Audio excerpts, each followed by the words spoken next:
Hi, Freddie. Good to see you. Hey, Mark Phibbs, how are you? How is everything? Thank you. I'm Yeah, recovering after my long walk yesterday at the big protest on the Harbour recovering. Bridge.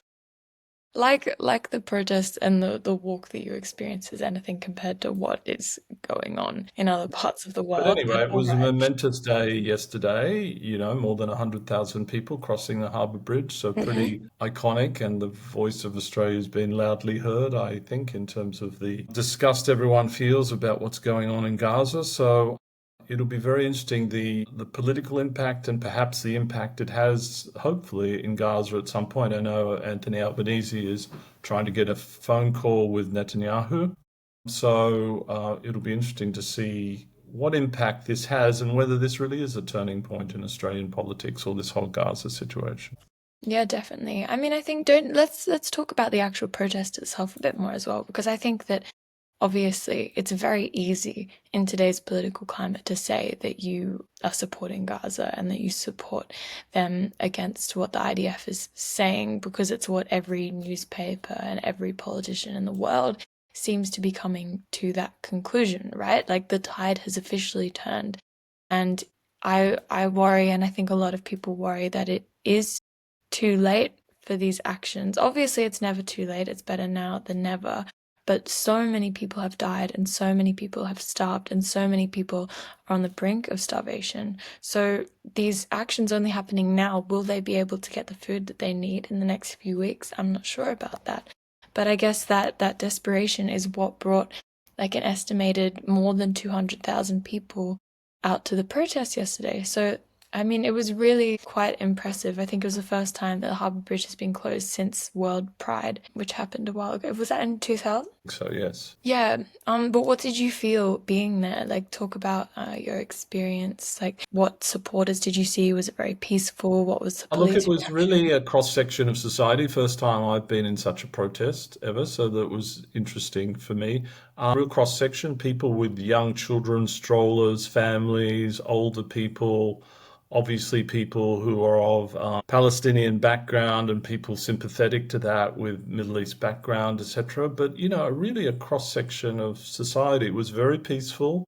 It was very sort of calm and sort of celebratory in a way. People were kind of very communicative with the police and respectful and not pushing, etc. And so, look, it was really very nice. I mean, the only confusion was really by the police when we were getting towards the northern end, and they were concerned about crowd control of everyone stampeding onto Milson's Point Station. And so they texted people in the crowd, uses geo positioning to text everyone's phones in that location, and the police helicopter was had a loudspeaker trying to communicate because it's hard to communicate this point to 1,000 people. We want you to turn around and go back the way you've come Yeah, when for you've got this sure. huge crowd. And there was potential for, more crowd crush that way. So I still don't understand to this day why they just didn't let the crowd dissipate on the North Sydney side. I mean, they could have closed off Milson's Point Station, but they know more about this crowd control than I do. So it was just when you're in the protest, it was somewhat confusing. Yeah, I suppose they do, but I mean, it feels very conflicting that they would decide to do something like that when the only people who had, put out any information on the protest were the Palestine Action Group, and they had very clearly said the protest will go from here to here. So you would think a cause of crowd crush and of panic would be the police randomly changing like the direction of the protest itself and making you turn back feels like, I don't know, just an unnecessary like provocation of the whole thing.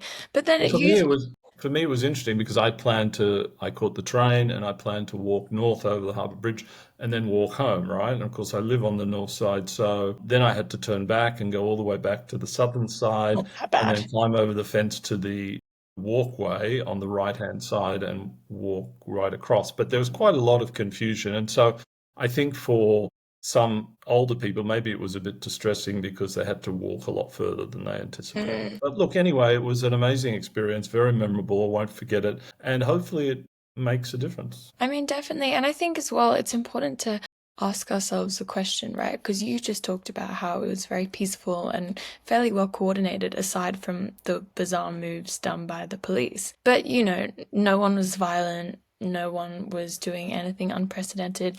It wasn't chaos. And that's what Chris Minns said. He didn't want Sydney descending into chaos when he said that he would not allow this protest to happen. And that's quite a landmark situation as well, because in Australia we have the right to protest. The government should not be allowed to restrict us from protesting. But recently they passed quite a massive law saying that you can't protest near some like religious places of worship, which sounds good and preventative, of course, but it's just a big change from having no legislation around protesting to having some legislation. It feels like it's going to keep continuing in that way. And then you get to the point where, a massive community group is deciding they want to very peacefully protest across our city's bridge, a symbol of Sydney, and show our opinions and beliefs, which I think a lot of people share at this point. And the government is so scared or worried, or they don't think that it's in the interest of the people to let that happen. I mean, I just think it goes against everything the Labor Party has ever said that they believe in. And I Well, don't Freddie, know. there is a balance, right? I mean, you can't shut the Harbour Bridge every weekend, right, for a protest, No, right? I'm not. Did I say that? I know, but if Did I you say that? no, you didn't say that, but No, I you didn't. also said that, the government look at it as a balancing act here, right? You can't, like I said, you can have protests, smaller protests and which are not shutting down a major artery of the city, but Yes, but don't you think that more than 200,000 people was enough to shut down the Harbour Bridge? And don't you think that the issue in Gaza is enough to shut down the bridge? well, yes, in that case, yes, Yeah, but I'm talking about this case. I know, but you gave the impression that, they should just have carte blanche and the police or the government shouldn't have a Not say to in. do with the Harbour Bridge. I'm not saying they can shut down roads every so often willy-nilly. I'm saying that we should be allowed to protest Oh, I agree with in that. The general. question is the size of it and where, right? Well, yeah, of course, but that's not what I'm debating. I'm just saying that we should be Thought you allowed to were. protest, that we live in a socialist, like democratic country. We should be allowed to protest. They should not be putting restrictions on that. I understand that there would have potentially been issues with the Harbour Bridge, but I think that it's really disappointing that Chris Minns didn't work with the Palestinian Action Group or work to come up with any solutions and rather just barred it. And obviously the Supreme Court disagreed with what he said, and then they cleared the protest and gave it some special allocations. So I think they ensured that the police would be there to make sure everything proceeded properly and that all the roads were shut down officially from a certain time to a certain time. So, I just think it's an interesting question of what our rights are in this country. And I think that, the government should be careful starting to tell people when they can and can't do things when they have shown absolutely no action towards Gaza. And what more do they need? 200,000 people walking across the Harbour Bridge. What more do they need to show that this country is wanting to change our position and to put sanctions on Israel and to stop shipping weapons parts? Because I don't know if you heard this, Penny Wong, in a few parliamentary statements, has been asked, look, are you still shipping weapons to Israel?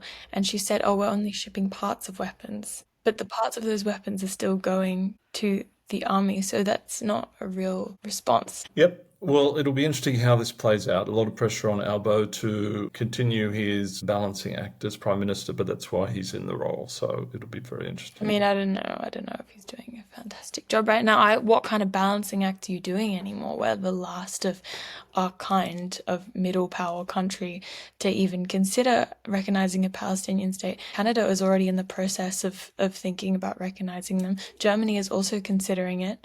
The UK has also said that they will recognize it, given certain details. France has also done that. What more do you need? Like, I don't really understand what's holding If you him back. listen to I the think it's government's just pathetic. policy, they say it will happen. The question is they're going to do it on their own Yeah, they schedule. want to ensure Israeli security before anything else. And I even question, do we have far stronger ties to America than we pretend to have? Do we consider them such a strong ally that this is going to like distort our policy on such a thing?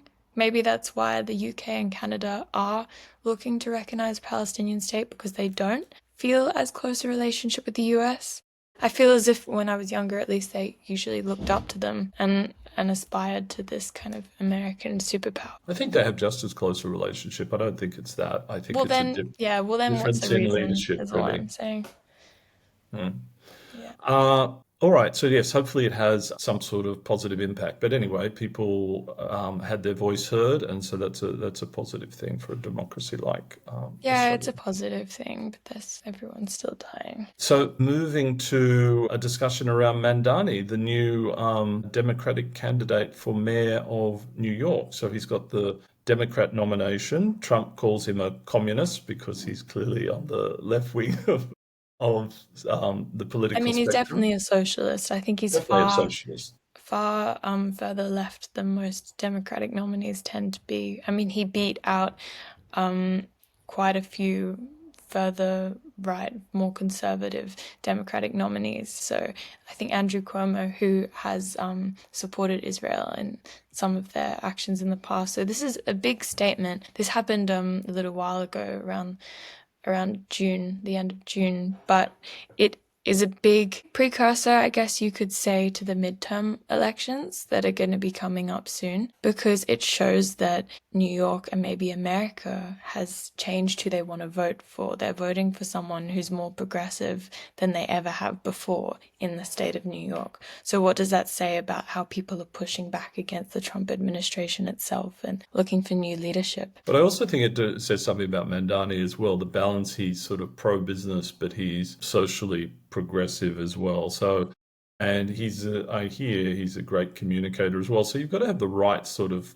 candidate to, enthuse and get that energy behind things. So it will be interesting whether which is a model for a new style of Democrat and, the re-establishment of the Democratic Party, because as you know, it's still in a total mess in the US. Yeah, for sure. And I think it's the style of politician and politics that Bernie Sanders has always pushed. And so it's interesting that that kind of rhetoric is coming back around. And, you look at AOC as well, and you see how these figures are becoming more and more prominent in the last year or so. And I think it will say interesting things for the next American election. But just coming back to Mamdani for a second, I know it's quite interesting when it comes to Gaza. I think this is the one thing that really distinguishes from the rest of the nominees, is that obviously he's very outspoken on everything happening in Gaza. And he has even said that if Netanyahu came to New York, they would arrest him, because, there's a warrant out for him by the International Criminal Court,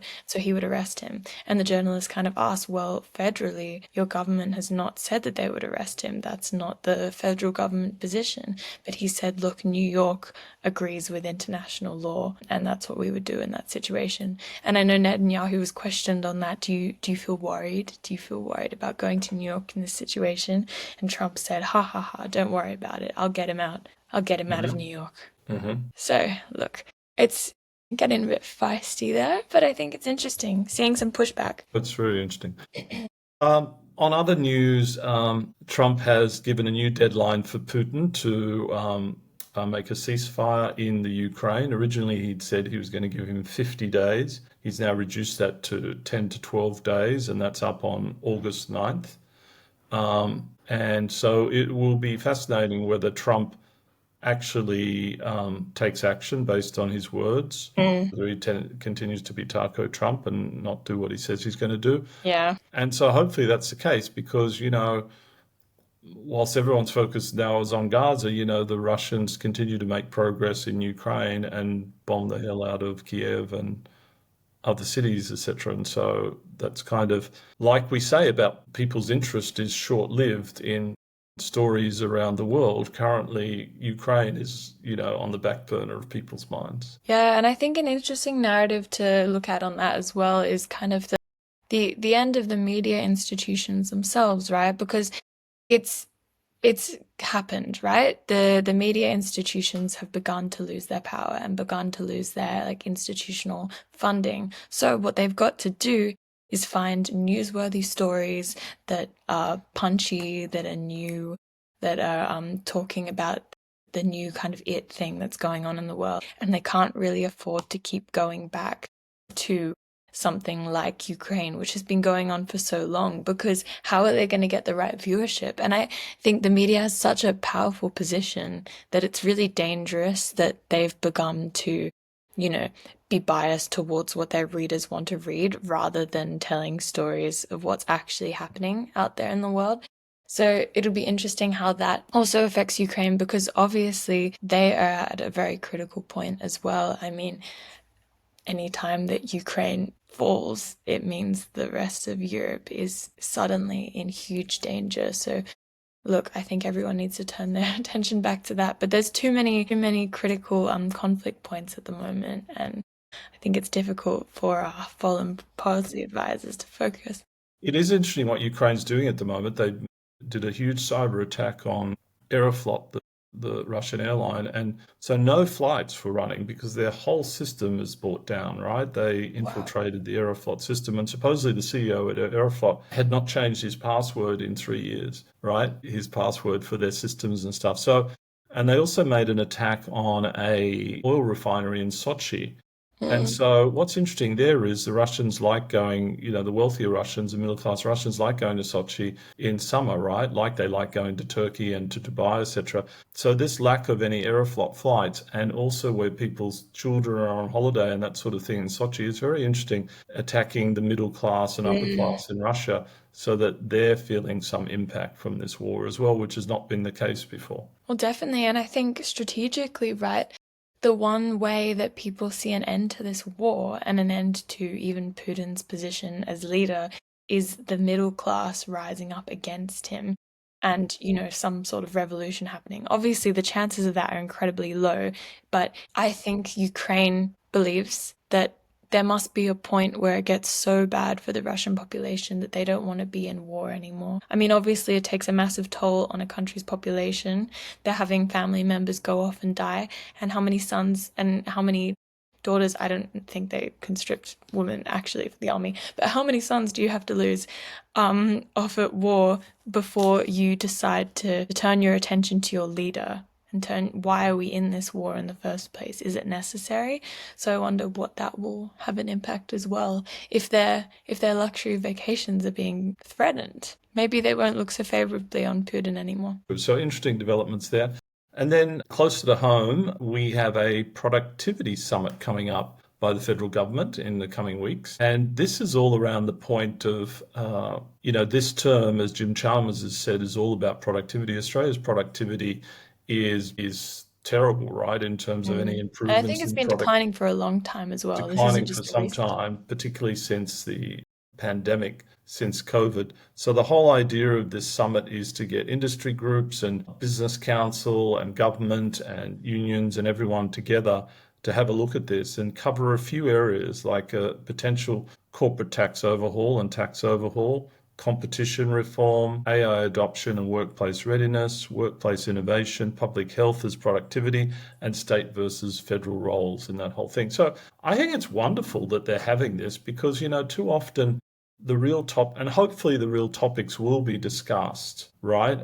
Tax reform, etc., in terms of housing supply and deregulating the housing supply and all this stuff, because these things have become so partisan between the parties that you weren't even able to discuss or look into doing research on tax policy, or else you'd be criticised by the opposition. So I think it's generally a positive thing. Let's see how it pans out. Yeah, definitely. I think it's really interesting that we have a Labour government who has not made any changes and has not done any substantial tax reform aside from the over 3 million on Superannuation. super savings. So it's really interesting that there hasn't been any reform. So that's really states a turning point maybe in Labour's policy. And I think there's a lot of industry groups, union groups that support the Labour Party that are going to be looking for some changes there and are going to be asking, hey, we want a better situation for ourselves. We want greater taxes on the wealthy. And I don't know, we'll see what happens with that. I think you're right. And I think that the government is in a position where they could take some bolder moves. For example, governments in the past have never been able to address any of the negative gearing thing. It's been political suicide. But if they did come up with a reasonable policy to say, in a period of time, in the next 3 years, you can wind back the 50% discount on capital gains after a year. Yes, people will squeal about it, but I think this is a sensible thing to do. Again, over time, if you were to limit the number of negatively geared properties or the value of properties to more than five, again, a reasonable thing. Most people would have. It's a bit like the $3 million thing. It doesn't impact most people, but it sets a foundation for the future of a sustainable taxation system and one where you can sustain it. And one other topic that did come up was charging companies on their turnover as opposed to their profit, which would be a big new thing. And that would then therefore catch the likes of Amazon and Microsoft and others who pay very few taxes in Australia. If they had to pay on their turnover in Australia, they'd suddenly be paying a lot more tax. Yeah. So very interesting stuff. No, definitely. It really is. And we'll see what happens with that and we'll see the fallout on the Labour Party. Because I know you say that most people don't care about these changes, but I've found we have a few Liberal voters in our extended family, and we have found that there was bizarre pushback against the over 3 million super fund taxes, even though we're very aware that these people do not have over 3 million in their super. So it's very confusing why people would be scared about that or think it's going to affect them. But apparently it does. I think that the word tax reform scares people and it starts ringing alarm bells in their head regardless of what it is or what the specifics are. I think people think it's a slippery slope, so if it starts one thing, then eventually it might impact And them. ideally it is a slippery slope. So, But we so don't that want to would think be that. that would be fascinating to watch. It would be good. I don't know how you get invites to such things. Do they invite press? Maybe they should invite podcasts. This is a productivity We summit. should I'd we should like to just go. send an email. Just inquire. We should. Yeah, we should. Why don't you do that, Freddie? You're in Canberra. I can, that's fine. I'm the producer of the radio. Yeah, that's true. Bring it up. All right, Freddie, lovely to chat and Nice to speak to chat. you Yeah. today. You have a great week and great chatting with all of you. Hope you all have a great week. Thanks, Bye. guys. Bye.